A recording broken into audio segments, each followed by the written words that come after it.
Hey guys, welcome back to At Home Macon. Today we're sitting down with Chrissy, owner and operator of Parish On Cherry. We're gonna be talking about all things history of Macon, a plane crash that happened in 1943. What she's seen happen over Macon since being in college at Mercer, and really what the journey of Parish has been over the last 5 to 6 years. So awesome, guys. Sit back, enjoy me and Chrissy talking about Parish on Cherry. Have a great one. You want to just go ahead and look at the camera, introduce yourself, introduce the Sounds good. Hey, my name is Chrissy Lee. I am owner of Parish on Cherry Street and also Fatty's Pizza. But today we're at Parish, and welcome. I'm glad y'all are here. Awesome. Well, thank you so much for having us. I greatly appreciate it. Well, I was telling you earlier how nervous I am about it, but I think not just being able to talk about what I do in my business, but if there's anything we could talk about Macon, and letting people know how, I know it's rainy and ugly today. Oh my gosh, I was hoping I was hoping we were going to be able to sit outside, but yeah, it's ugly today, and that stinks because we do have outside seating, and it's awesome because people watch the whole time.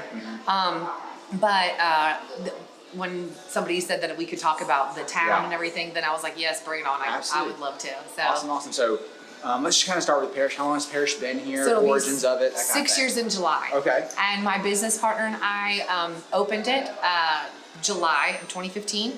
And prior to that, we both had restaurant experience, but corporate restaurants.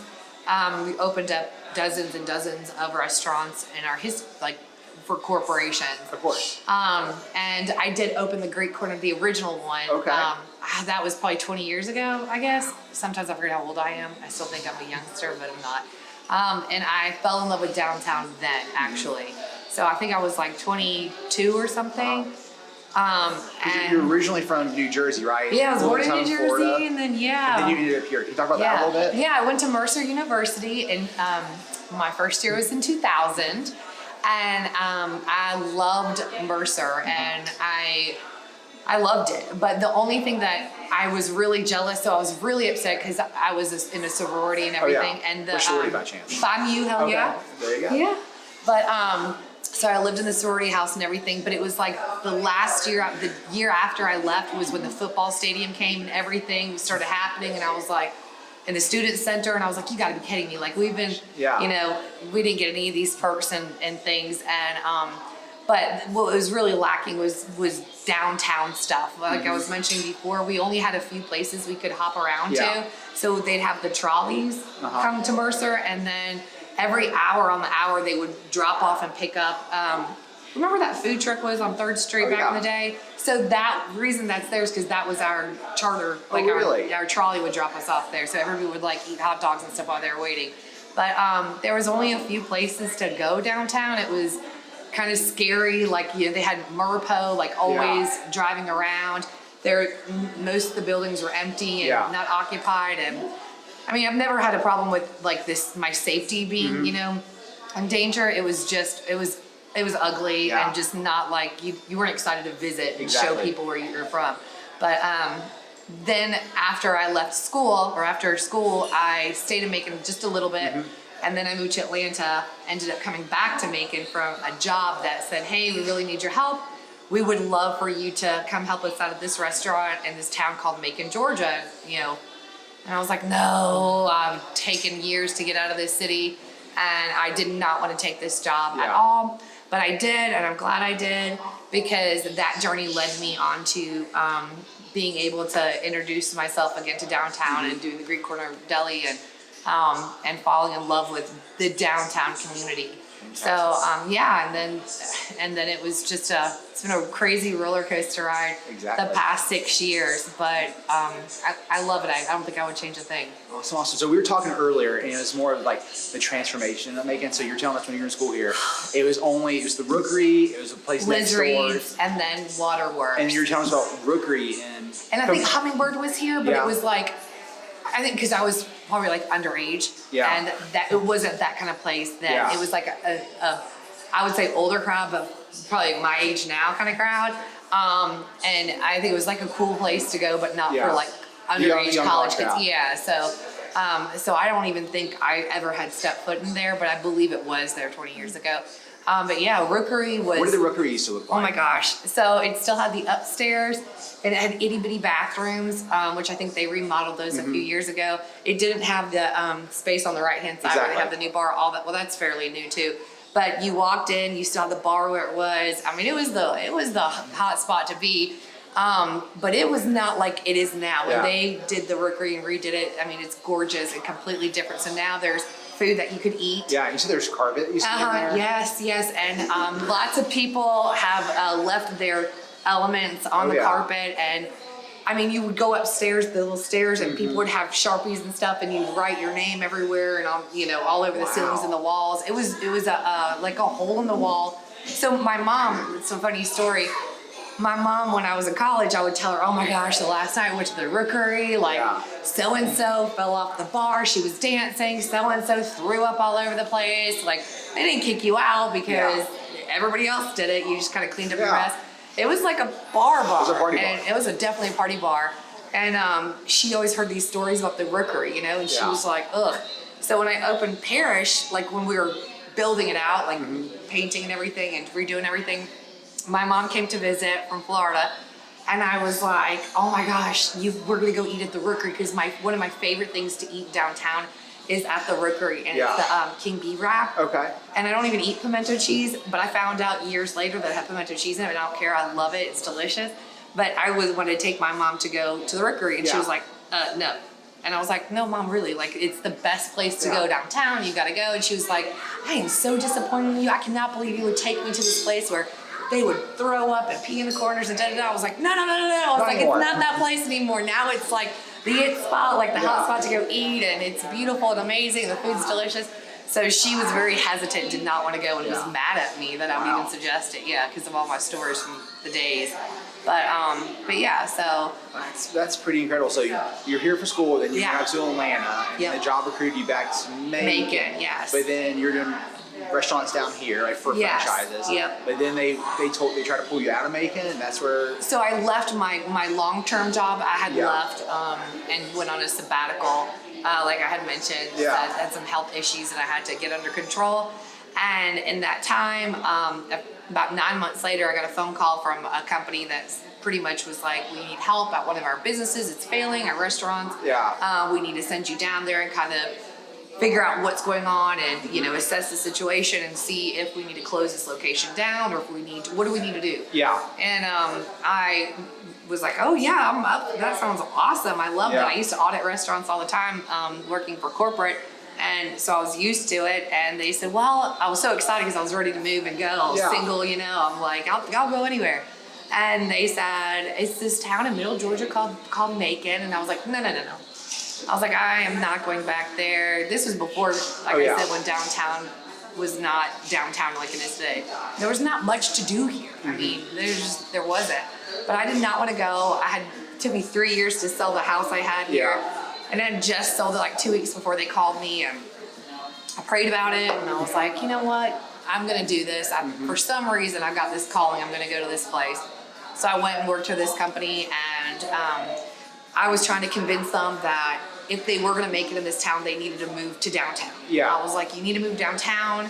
This is why. I did my research. I took them to Natalia's and wined and dined them, and try to make them fall in love with downtown. I got with Newtown, got all this information and demographics and all these numbers and such, and tried to present it to them to show them where downtown Macon was heading and what their plans were, and you want to get on board now because things are about to be big and great, and get in while you can.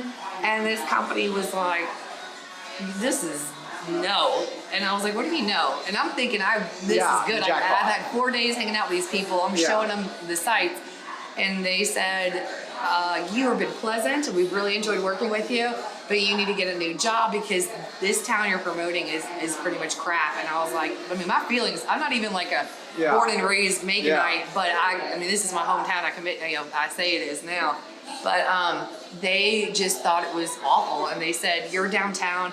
It looks like every building has been burned down and nobody cares. And, there's no hope for this place. And I was like, no, there is. Look at their plans. And here, I'll have you talk to this person. And I don't remember if they said, if you think it's such a good idea, do it yourself. I don't remember if that was something or if I manifested in my head to make a better storytelling. Yeah, just fine. Yeah. But I called my best friend who lived in Columbus, and we had since the first time we had ever met, like when we were younger, we always knew we were gonna open a restaurant. Yeah. But being when we first met, we were kids. We thought it was be like a tiki bar on a beach someplace in the Keys. Like we were gonna be like these, you know, not hippies, but beach bums and having a, you know, tiki hut that is awesome. And that was how we were gonna make our living and sleep in hammocks or whatever and have no responsibilities but to work and enjoy it and whatever. So that's what we had planned. So we like saved up money and everything, and I called him, and you know, fast forward 11 years, you know, kids are in the picture, so tiki bars and beaches aren't in the plan anymore, but we knew something was, because we both worked for corporate restaurants for so long that we're doing all the grunt work, but you don't get appreciated for it, you know, like you expect to. So I called him and I was like, you know, that you know, this restaurant that I've been, you know, for the past 4 days whining and dining and trying to get to come to Macon and showing them downtown, you won't believe what they said to me. They said it's crap and I needed to go move and go back, because they found out that I lived in Marco Island, Florida. Like, you need to go back there. That's a great topic. And I was like, no, this is the place.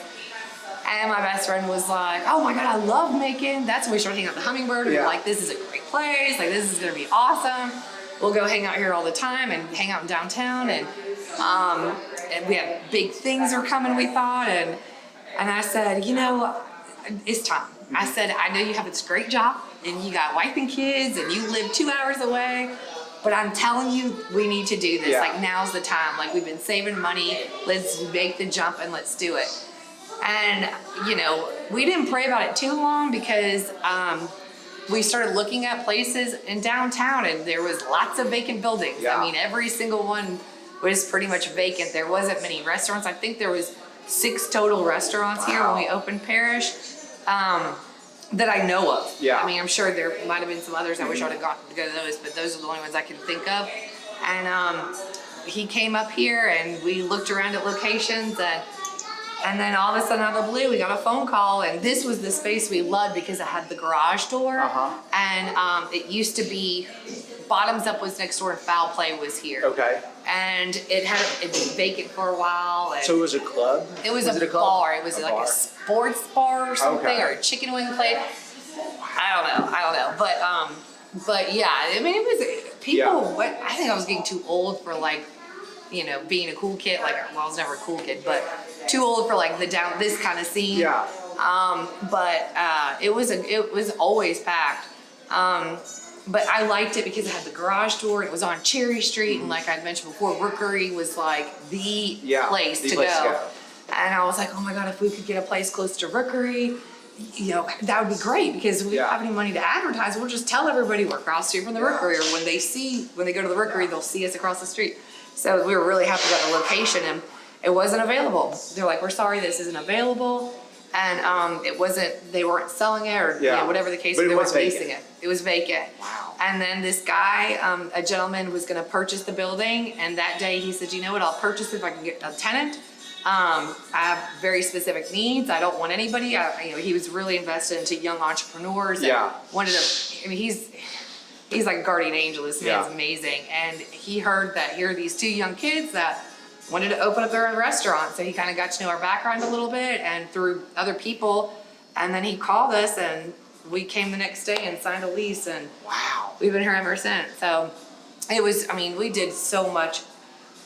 I sometimes wish that we would have, because we didn't take a loan like a bank or anything. I wish we would have sometimes, because now it's like downtown Macon has all these new and beautiful restaurants, and you walk in, and I mean, some of them you feel like you're in New York City and like this, like, you know, Manhattan scene, and there's gorgeous build outs. I mean, every block you go to, there's a gorgeous build out. And I painted the ceiling.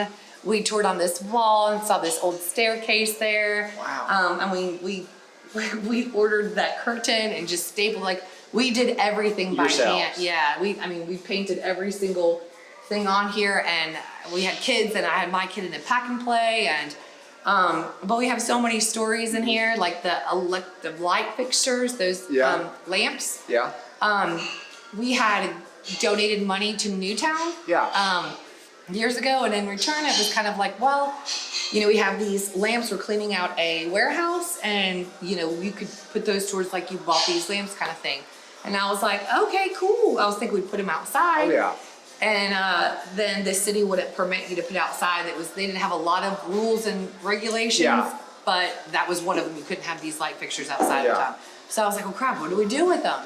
And we had already known at that time we were going to do a New Orleans restaurant, which we just got from surveying Yeah. the streets. Neither one of us really eat Cajun cuisine. Yeah. It was from walking up and down the streets and surveying people for like 7 months, saying, what would you eat? What would bring you downtown? Really?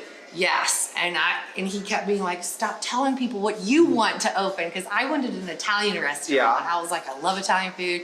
I hope we could open that, but I don't know how to cook Italian food either. And he's like, you can't persuade people to pick what you want. You have to ask their opinion and just leave it at that. So after he crunched all the numbers, it was Cajun cuisine. But so I was like, well, these lights will look good. So we randomly picked places to put them, but I didn't think they'd fit with the ceilings. Yeah. So a guy, a friend of mine, he had a company he could weld them off, and I asked if he could chop off a few feet so he could put them inside. And then he calls me a couple days later, he's like, oh, I can't do that. And I'm like, oh, that's okay, I'll find somebody else who can. Don't worry about it. He was like, no, I mean, I can, I just won't. And I was like, what do you mean you won't? And it turned out these lamp posts were they're the last original lamp posts for the first powered light posts in downtown. So those are the last 4 that they have. And we got them. That's so amazing. Yeah, it was cool. So it was just, I mean, I didn't know that until there's like a panel when you open this panel. Yeah. Where the light fixture, the electrical part is, it's like stamped. It's a historical stamp and everything. Wow. So he was not allowed to chop the post off. And I was like, oh, that's awesome. Okay, well, don't do that. We'll just figure it away and we'll stick them in here somehow. So they fit perfectly and they went with our theme. And yeah, so every little thing of this space. So that's one thing, I guess. I am glad that we did it on our own. Yeah. Because it has a lot of character. Yeah, think about it. I have a story for every single item in here. Yeah, it has a completely different feel. You can walk into a restaurant. All the other restaurants around here are great. They're beautiful. I can't compete with them though. They're so pretty. This has a completely different kind of character to it. Yeah, and then when we have the live music, because we do live music 7 days a week, and then including Saturday and Sunday brunch. I really feel like it kind of brings you to like this, I love the community of it, and I kind of feel like you're in New Orleans a little bit with the garage door open and music playing and just people having a great time enjoying food and great company. But I loved this space. We really fell in love with this space. It needed a lot of work, and it's one of the oldest buildings in downtown, I was told. But it has a lot of cool, like the plane crash happened right up front of the door. We have a plaque right up there. There was a plane crash. You didn't know about that? Being from Macon, you should know about this. Have you heard about the plane crash? No. No. So how long ago? Lori, what was that plane crash? 1942 or 1915? Oh, gosh. Yeah, that was a long time ago. Yeah. 42. So I used to know everything. Yeah. Wesleyan University used to be an airport. It was the Middle Georgia Airport. And there was a plane show, an air show, that they were trying to advertise for. Yeah. And it was a Saturday afternoon, and one of the pilot instructors took one of his student pilots into a plane, and they were coming downtown with a banner flying on the back of this plane, and they throw fireworks out to get people to look up in the sky and see the banner that says come to, no, it wasn't, hence the plane crash.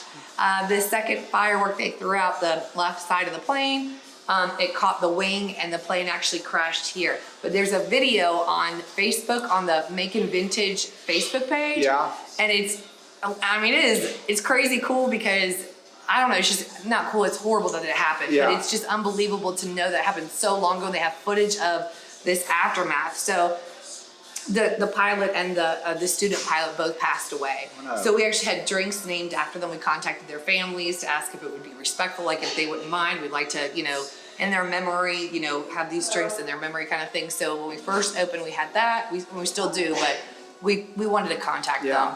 And so this plane crashes after the second firework goes out, because like I said, they're trying to get people to look up and see advertisement and then go to the air show. And the plane crashes right in front of the building, and there was a bomb shelter which we have the door still. If you go to the basement, the door to the bomb shelter is still present.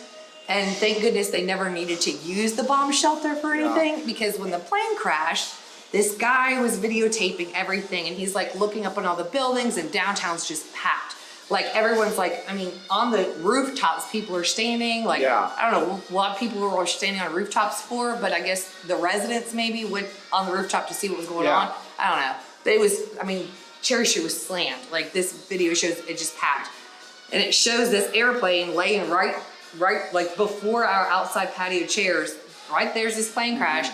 And it's showing all these people like surrounding the plane, trying to get out any, you know, see if there's any survivors and help out and yada, yada, yada. And then all of a sudden it's a black and white video with like the little pops of the black, like crackling across the screen. And all of a sudden it starts shaking, this video, and then it just drops and goes to black. And what happened was the bomb shelter was not structurally sound, and it caved in. Yes, so I'm not making this up. You can Google it. You can look up the plane crash on Cherry Street in I think 1942. I mean, this is all. I've told this story so many times, so I got it down. So the video shows the plane, you know, goes to the ground. It goes through the street, the sidewalk I'm in. It goes into the bomb shelter. So like I said, good thing they didn't need it because it was a crappy bomb shelter. It didn't work well. Yeah, it didn't work well. And then one of the gentlemen, who was a pedestrian, who was like, you know, watching the rubble and everything, because people were like taking pieces of the plane and trying to get the people out and all this kind of stuff. So when the plane went down through the sidewalk, one of the pedestrians also went through too. And I think other people did as well, but this gentleman in particular had to get rushed to the hospital, which now Navicent, and it was the first, oh my God, I have really horrible vocabulary right now. No, go for it. He had his leg removed. Yeah. Amputated. He was the first amputee in Macon. Yes, this is what it said on record. So he had his leg amputated, and then a few days later he ended up passing away from, I don't know if it was a blood infection or something, but complication with that. So people are like, oh my gosh, how many people died in this plane crash? And I'm like, well, technically 3. 2 people died from the plane crashing, and the third one died from the outcome of the plane crashing. So. But yeah, it was just, I mean, there's just, I'm telling you, there's so much cool stuff, like, of all these buildings. But when we were tearing up this place, I mean, it was, Lamar Lofts was building the same time we were doing our stuff. So we became like cool friends with the Piedmont guys that built it out. Like we were here every single day. Yeah. We were here and they were there. But y'all were doing it yourselves. Yeah, we did, Yes, my landlord had some of his guys come to help, obviously, because we didn't know how to use tools or whatever. So he was generous enough to help us out with some hands. But yeah, it was all us. We had no stinking idea what we're doing. But they found a cat. I can't make this crap up. And if I had my old phone, I'd show you the picture, but it was a mummified cat. And where did they find it? In the basement of the Lamar Lofts, when they were like literally building the whole thing, because that was like an empty building too. Yeah. And they found this cat like hidden behind bricks when they were pulling, no, it wasn't, it was in the basement. No, I think it was upstairs actually. In between this building and Lamar Lofts building they had a shared wall. Yeah. And they had like cutouts, like you could literally like walk through windows side by side. Okay. And then they bricked them in. Well, somehow this cat got caught in the brick between the opening space of the window it was. Yeah. And it was like in perfect mummified condition. Unbelievable. So they come over and like, you've got to come see what we found. I'm like, oh my God, what is it? Because we found so much cool stuff. Yeah. We found old receipt logs from Arby's. I think it was Arby's or Hardee's, but I'm pretty sure it's Arby's. This used to be an Arby's. Like the tile going to the bathroom and in the kitchen is the original tile from Arby's from like the 60s. Wow. Yeah, that stuff does not break. That is like hardcore lifelong stuff. Yeah. Wow. What other cool stuff did y'all find? Oh my God. Well, I don't know so much like that I just thought was cool because it was like from the 60s, awesome. Like old receipt books and recipe cards from Arby's. Weird. So we didn't find, it wasn't so much us finding kind of cool stuff like that, but Piedmont found a lot of awesome cool stuff like that. Like they found like some old ledgers and stuff, which I was just amazed by.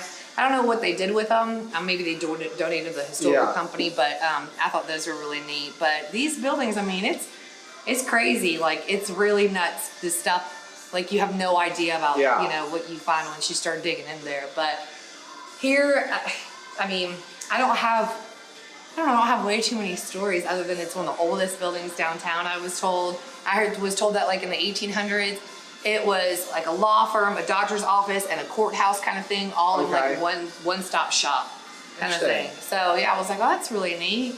Like it was here before the other buildings. That's why I had windows on the side, and they closed them up. And yeah, it's nuts. Wow, it's really neat stuff. That's super interesting. To kind of get back on. Sorry, I know I can keep talking about it forever. What?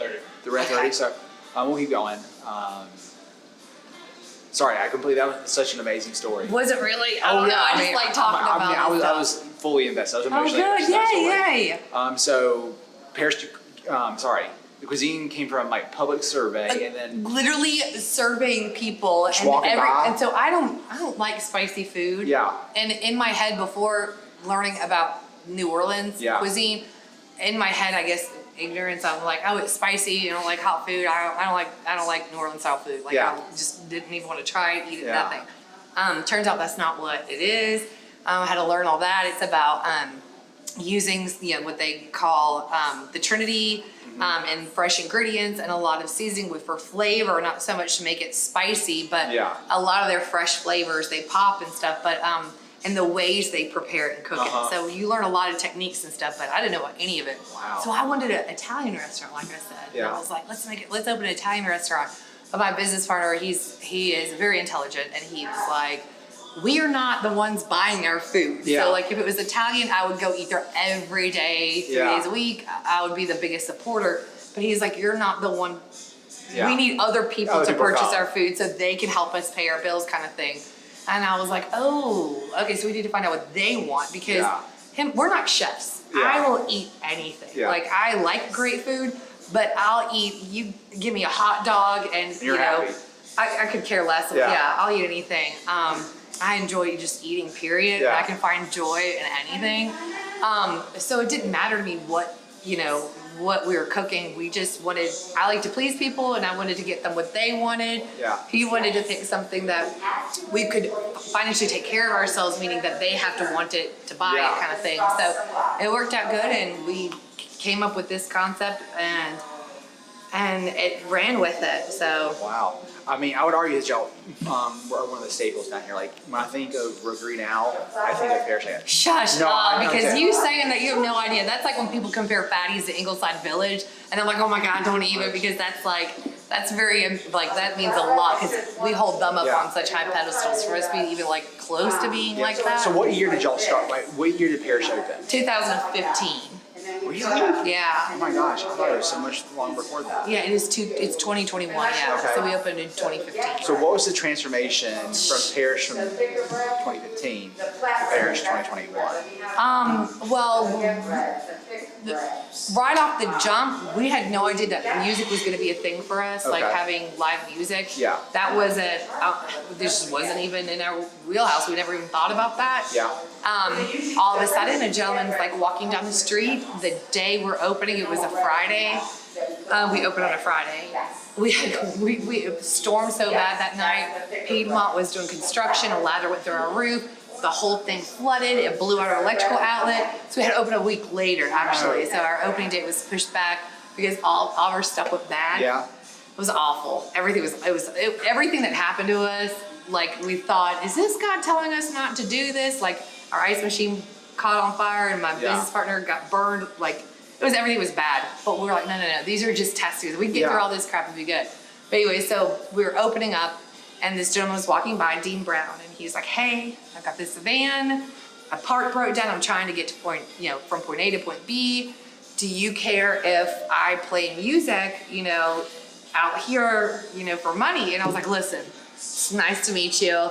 I am so poor. I'm broke as crap. Like, I have no money on me. I'm eating ramen noodles for the past 9 months. I live with my best friend, his mom, his wife, and his kids, because I can't afford to pay my power bill right now. So me and my kid, I was like, I'm not even giving you a sob story. I have nothing. Like, everything I own and have squeezed into this place. And he was like, oh, no, you don't have to pay me. And I was like, wait, what? Now you're saying the word free? That perks my ears. I'll take it. What's the deal? He was like, I just want to play for tips. That's it. He was like, that's all. And I was like, oh my God, yeah, sure. I mean, I don't know if we're allowed to do that because nobody else does, but Yeah. I'm sure they'll tell me if I'm not, right? Yeah, someone will tell you. So yeah, someone will tell me, I'm sure. So he comes and plays that next day and crushed it. Yeah. He was just out there playing his guitar and everybody just, I mean, we were slammed. We used to be on a wait every day, lunch and dinner. It was just packed all the time. I mean, all new restaurants are like that, you know, at the beginning. I mean, they hope to all stay like that, but it was such a great hit. And then he was just so appreciative and grateful and really enjoyed himself. And he was like, can I come back another time? And I was like, yeah, why not? Sure. And then he's like, you know, there's not very many platforms for musicians to play in town. And I was like, that's strange. There isn't. Like now we have JBAs. Oh, yeah. You have the Crazy Bowl and Hummingbird has like all these places that have music now, which is amazing. So y'all started that trend. We were the first ones to play music out on the street. I mean, I don't know any other restaurants that had music inside. I mean, Rookery did it. Like I said, there's only a few of us here, but we were the only ones when we first started. So we've been through a lot of trouble with that because, like I said, there wasn't a lot of rules and regulations, and if there were, nobody cared because it was so dead down here, you know. But then when things started picking up and everything started getting activity, it was like people were like, oh gosh, no, now we have to follow these rules and regulations, or do we have to change these because now we're getting not overpopulated, but getting populated. So so then I was like, there's no place for people to play music, and then that kind of became one of our platforms, is just inviting people. Hey, we're not a music venue and we're broke, but you're more than welcome to come play, just to have people listen to you. We'll feed you and drink you, and that's what we can offer. Wow. And people were like, oh, okay, cool. And we're like, you know, play it on the sidewalk, and it brings people's attention, and they will come in. And then after like a few months of that, I was like, wait, this is like, they deserve to get paid. So we started making a music budget and seeing what we could do to actually pay them. And that's how it started. I mean, and then it was like I called like 3 people that when I was in college, would go watch them play at bars, like at Wagers or something. And I called those 3 people like, hey, I just opened this restaurant and I was wondering if you wanted to play one Friday night. I have no money to pay you, but maybe some chicken fingers and a beer. And they were like, yeah, that's cool. And after that, like people just, now we get so many people every week. We have people from Nashville, New York City. We have people that call us. Not that I'm like downsizing myself. Yeah. But I don't know why. Yeah. Because there's so many other awesome places that pay way more than we do. But I was talking to one young gentleman who, he's in movies. He won CMT's Georgia Songwriter of the Year last year. Wow. Yeah, he was in Stranger Things. He's this amazing country artist. He goes to Nashville all the time. He's incredible. He lives like 2 hours away. And last night I said to him and his mom, because they were here playing, I was like, why you guys, like, I love you here. Yeah. Like, I really appreciate it because I don't know why you guys do this, especially 2 hours away. Why do you come here? And they were like, you know, it's just something about this place. Yeah. And like before COVID, when we were busier, you know, it's changed a lot.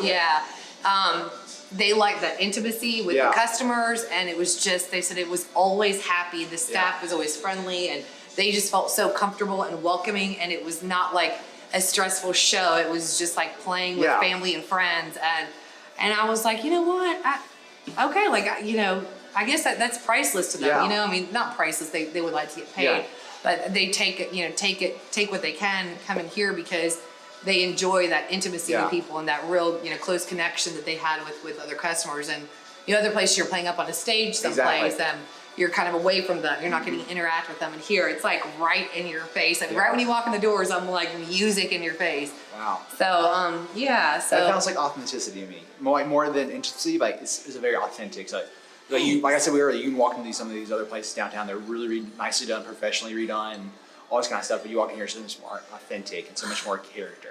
Well, there's a lot of blood. Well, I know there's blood, sweat, and tears in every space, but and we have a wood wall in the back, and that's like a fence from Lowe's. That we just cut the tops off of them. And then just stained them. We did the bar ourselves, so we know exactly how many pennies are on that bar top. We glued each and every single one down, and then one of these guys from Piedmont was walking by, and he was like, what are you doing? And I was like, here for 4 hours. And I'm like, Elmer's glue, penny, Elmer's glue, penny, Elmer's glue. And I was like, I'm gluing these damn pennies down. I watched on YouTube. My business partner's brother did to his bathroom. I think it's cool. I'm going to do it at this bar top. And he was like, that's going to take you forever. I was like, I know. I've done a foot and I've been here for 4 hours. Like, I know it's going to take a long time. And he came back the next day with a spray adhesive that I didn't even know existed. Yeah. I'm not an arts and crafts person, so I was like, this is amazing. And I sprayed it and just, and penny, and I had it done like in a day. And so like the whole bar we did, like I said, I mean, our kitchen used to be the bathrooms of this Arby's. Yeah, like half our kitchen. So we, you know, busted walls down and yeah. I mean, it's just been, there's a lot of stories to this place and I'm very proud of it. And, Absolutely, you should be. Like, I wish we were fancy pantsy, you know, but I hope that people feel something different and appreciate it. And I think every place downtown has their own feeling. I mean, every place you go into has their own, you know, their own vibe. Exactly. And I always love when people say, you know, I really like the atmosphere. You can tell, you know, there's just something about it. And I want people to feel that even when we're not as busy as we used to be. I hope that people feel welcomed and feel comfortable and have just that, you know, like you said, something about authenticity. Exactly. Going off that a little bit, what's something, if there's anything, that you wish more people knew about Parish on Cherry? About Parish? Yeah.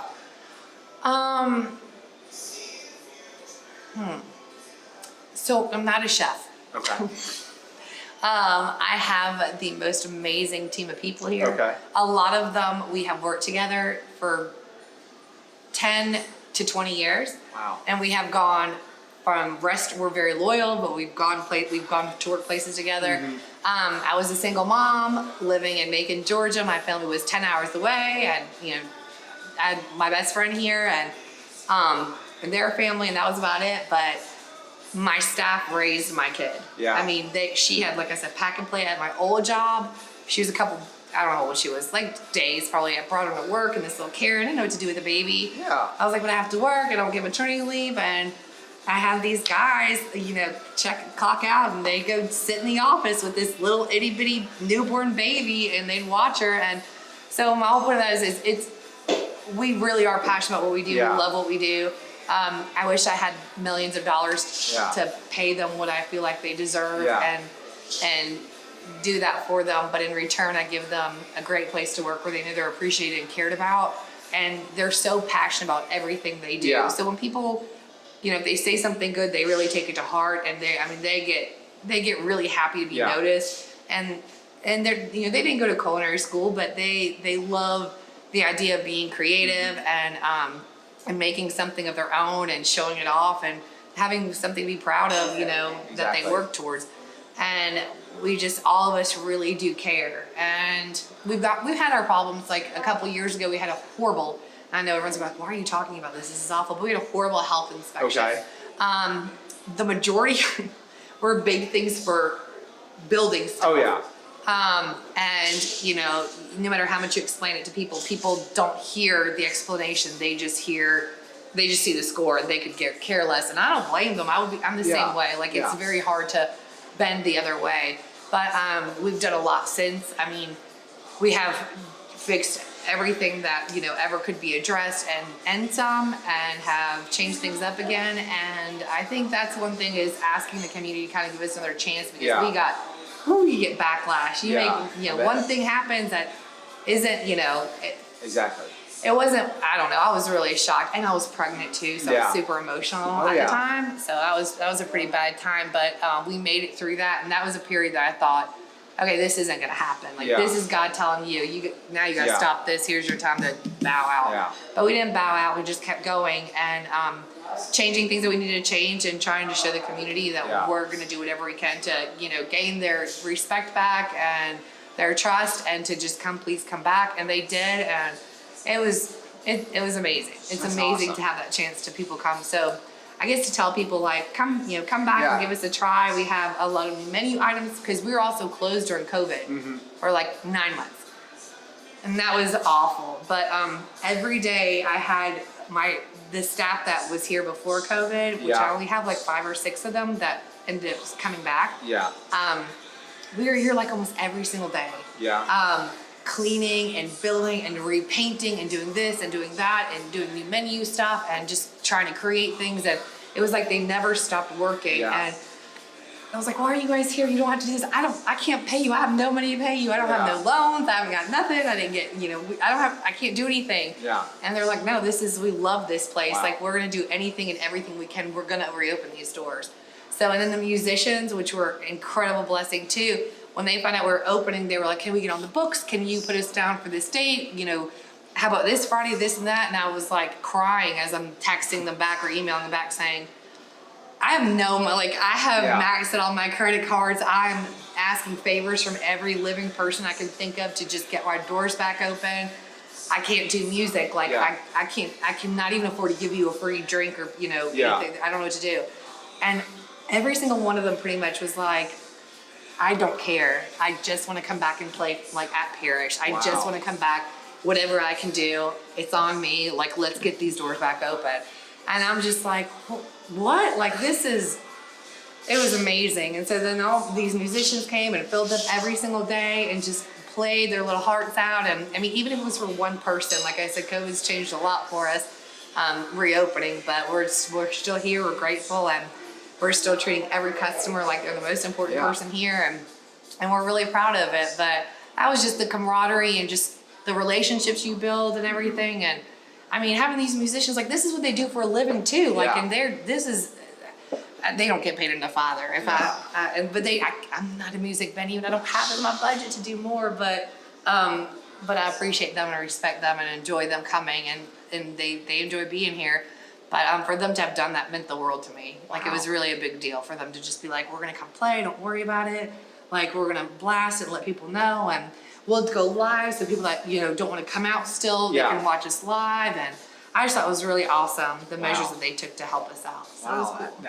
I want to stop and say I really, really appreciate the authenticity, because I feel like a lot of times as a business owner, you're really portrayed like promote my business, and putting your business in the best light, but your authenticity is absolutely incredible. Thanks. I think we're rolling up on a spot where we should start wrapping up. Yeah, I mean, like I said, I will keep talking and talking. By far, this has been the most. I mean, I've loved all the other guests, but this has been by far one of the most interesting. I loved all your guests too. Like I said, I was watching them all morning. I've seen most of them before, but I love Well, I them. appreciate that. So if you just want to look at the camera real fast and sign off. Come see us at Parish on Cherry Street at 580 Cherry Street, and pick a good day where it's nice and pretty, so you can walk around and see everything else, because we have amazing boutiques and other fantastic restaurants, and they're really nice here. You really get that Southern hospitality. I appreciate y'all guys doing what you do. I think it's awesome. Well, thank you so much. Really appreciate it. Thank you. It's an honor for y'all to come. Awesome. Now we're done. There you go. Awesome.